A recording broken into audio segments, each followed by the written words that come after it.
èyí tún lágbára o ẹ̀yin èèyàn ẹ wá gbọ́ nǹkan tó ṣẹlẹ̀ sí ọmọdébìnrin tó fi dọmọ tí ò lè dá gbápá tí ò lè dá gbẹ́sẹ̀ mọ́ tí ò lè dá tọ̀ tí ò lè dá yàgbẹ́ mọ́ torí gẹ́gẹ́ bí ohun tí wọ́n ṣàlàyé táwọn òbí ẹ̀ ṣàlàyé wọ́n jẹ́ kó di mímọ̀ pé kì í ṣe báwọn ṣe bí leléyìí lójijì ló di ọmọ special need child ó lágbára àmọ́ lákọ̀ọ́kọ́ kudos Alhaji Wasiu Alabi Pasuma bàbá Wasila ẹ̀yin yóò mọ̀ wò pé kí ló kan tàlájì Wasiu Alabi Pasuma nínú ìṣẹ̀lẹ̀ tí mo ló ṣẹlẹ̀ sáwọn ìdílé yìí atọ́ntó ṣẹlẹ̀ sọmọ àwọn mọ̀lẹ́bí tó fi di ọmọ tí ò lè dá gbápá tí ò lè dá gbẹ́sẹ̀ tó fi di special need child àti ipa tí Alhaji Wasiu Alabi Pasuma kó nínú ìdílé yìí àti bí Alhaji Paso gan ṣe come into picture nínú ìṣẹ̀lẹ̀ tó ṣẹlẹ̀ sí wọn gbogbo ẹ̀ pátá lè máa find out nínú fọ́nrán yìí ṣe rí bàbá tó bí ọmọ tẹ̀ ń wò yìí bàbá ìjẹ́ kan lára àwọn fans Alhaji Wasiu Alabi Pasuma tó ẹnìkan tó nífẹ̀ẹ́ Alhaji Wasiu Alabi Pasuma ó nífẹ̀ẹ́ wọn tó bẹ́ẹ̀ gẹ́ tó ṣe pé ó tún sọ ọmọ bíbí inú ara ẹ̀ ní orúkọ ọmọ Pasuma ìyẹn Wasila therefore ọmọ tí ẹ̀ ń wò tó nípèníjà Wasila lórúkọ yìí jẹ́ bàbá ẹ̀ dẹ̀ fún ní orúkọ yẹn láti fi lè emulate Pasuma gẹ́gẹ́ bí fans Pasuma ni ó lágbára àmọ́ lójijì lọmọ tó ṣe pé wọ́n bí ní ọmọ tó dá pé tára ẹ̀ dá pé dáadáa lójijì ló dọmọ tí ò lè dá gbápá mọ́ tí ò lè dá gbẹ́sẹ̀ mọ́ kí ló dé kí ló ṣẹlẹ̀ bó o lọ̀rọ̀ Wasila ṣe jẹ́ bó o ló ṣe di special need child ó lágbára láìpẹ́ yìí báwọn òbí ọmọ yìí ṣàṣe sunkún jáde lẹ́yìn tán ti náwó nára ná gbogbo ohun tán ní láti fi ṣètọ́jú Wasila láti wọn sunkún jáde lórí platform Young Sheikh láti lè seek fún assistance àwọn èèyàn pẹ̀lú àlàyé tí bàbá ọmọ yìí ṣe wípé fans Alhaji Wasiu Alabi Pasuma lòun mo rò pé from there ni afẹ́fẹ́ fídíò yìí ló ti fẹ́ bá Alhaji Wasiu Alabi Pasuma agẹ́gẹ́ bẹ́ẹ̀ ṣe mọ̀ pé abiyamọ tòótọ́ ni bàbá Wasila gan fúnra wọn náà bá get in touch pẹ̀lú àwọn mọ̀lẹ́bí lẹ́yìn tán pàrọwà fún wọn tán rọ̀ wọ́n tán ṣe wáàsí fún wọn lọ́tún lọ́sì Alhaji Wasiu Alabi Pasuma wọn bá tún ṣe bẹ̀bẹ̀ náà bá sẹ́ndì 1 million naira sáwọn mọ̀lẹ́bí láti fi ràn wọ́n lọ́wọ́ fi ṣe ìtọ́jú Wasila inú mi dùn lọ́pọ̀lọpọ̀ fún update ẹ̀yin èèyàn ẹ̀tẹ̀já gbọ́n tí àwọn mọ̀lẹ́bí ní sọ àti Young Sheikh gan lórí ìrànlọ́wọ́ tí Alhaji Wasiu Alabi Pasuma ṣe fún wọn. ẹ bá wa dúpẹ́ lọ́wọ́ Alhaji Wasiu Alabi Pasuma Ajibola ọmọ ìyàwó Ànábì wọ́n ṣe gudugudu méje yàyà mẹ́fà sídìílé olóríire yìí sídìílé alálùbáríkà yìí láìpẹ́ láì jìnnà yìí làwọn ẹbí yìí jáde tí wọ́n sunkún lórí kádàrá tí Ọlọ́run fún wọn tí wọ́n gba kámú lórí àyànmọ́ tọ́lọ́run fún wọn ìyẹn ọmọ alálùbáríkà yìí orúkọ ọmọ yìí wá ń jẹ́ Wasila bàbá tí ó bí ọmọ yìí ni ó wá jẹ́ fáǹsì Alhaji Wasiu Alabi Pasuma ó fẹ́ràn rẹ̀ ìfẹ́ràn rẹ̀ yìí wá débi pé ó wá torí ẹ̀ sọ ọmọ rẹ̀ ní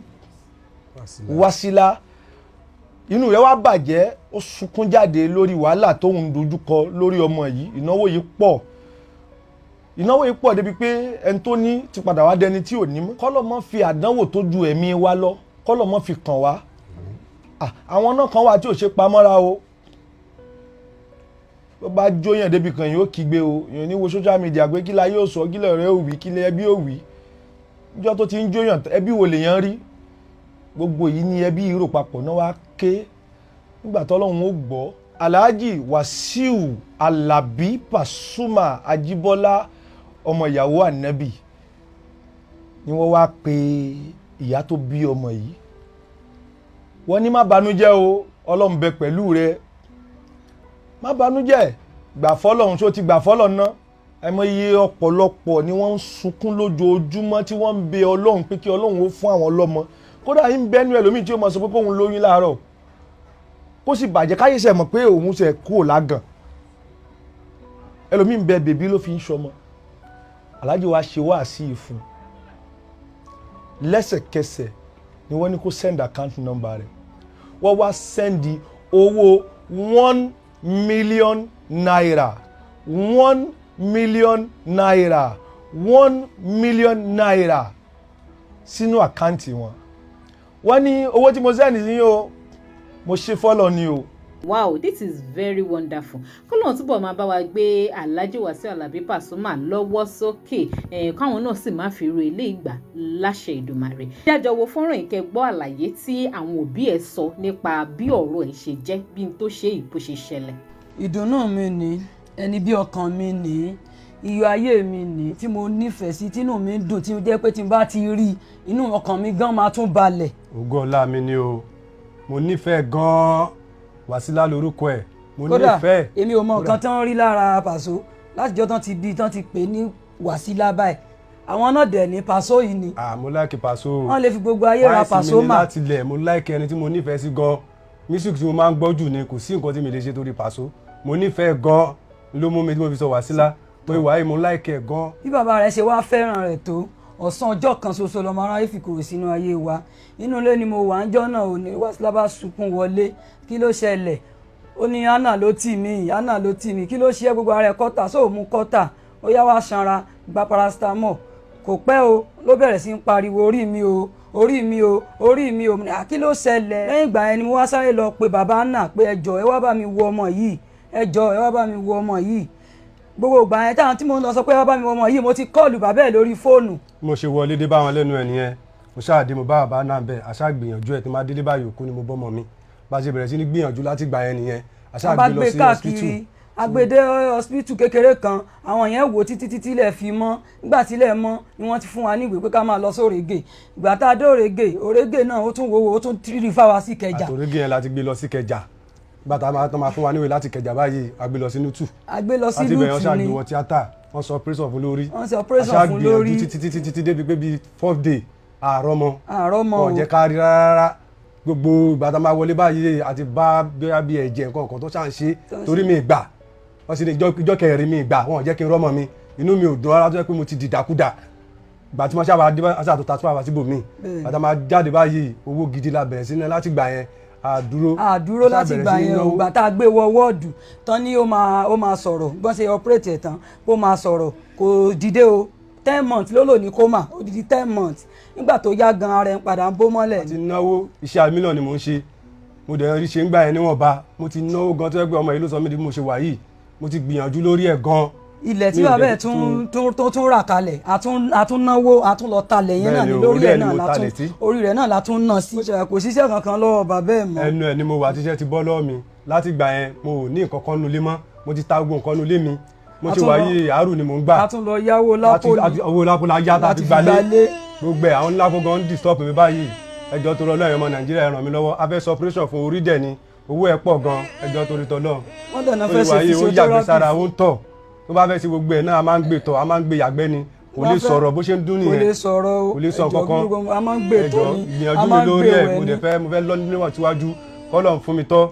mi ò fẹ́ lùsì ọmọdé yìí ó jẹ́ ọmọ kan tí mo fẹ́ràn gan tí mo like. bàbá ẹ̀ like ẹ̀ kó tó di pò rẹ̀ ẹ̀mẹ̀wá bàbá ẹ̀ máa gbé lọ ó máa gbé ṣe shopping fún ṣe everything fún nígbà tí ó sì tún wà báyìí náà bàbá ẹ̀ nífẹ̀ẹ́ rẹ̀ kò tún fi wálẹ̀ ó tún dúró tì wá ó nífẹ̀ẹ́ ó tún dúró tì wá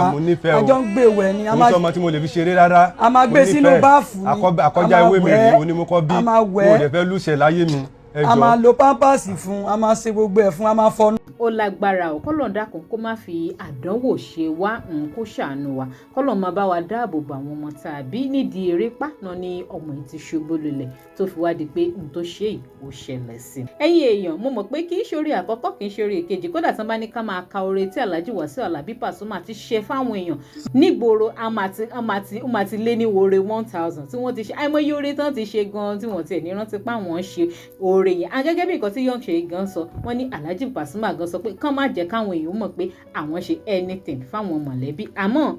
Ọlọ́run má ṣèyàn ní abáramóore jẹ ni bẹ́ẹ̀ ni àwọn kan wà tó yẹ pé kò sí bó ṣe ṣoore fún wọn tó wọn kúkú ní ìmọ̀ náà ni àmọ́ àwọn ìdílé ìmoore wọn moore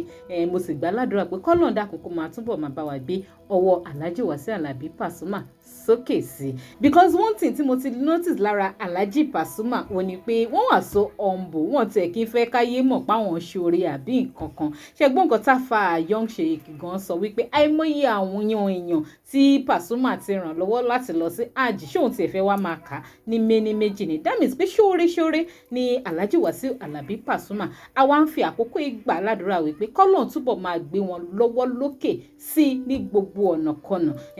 kí ọlá wọn tó ti lékún kó má tún wálẹ̀ mọ́. Ẹ̀yin èèyàn ẹ dákun ẹ máa bá wa kí Alhaji Wasiu Alabi Pasuma, ẹ máa bá wa kí wọn, ẹ máa bá wa yìn wọ́n lábẹ́ kọ́mẹ̀ntì fídíò yìí. Ẹ má gbàgbé láti máa bá mi follow DigiNaija online lórí Facebook, link tó wà lábẹ́ fídíò yìí á gbé yín dórí péèjì wa. From there ẹ tún máa gbádùn àwọn update wa lóríṣiríṣi. Ire o.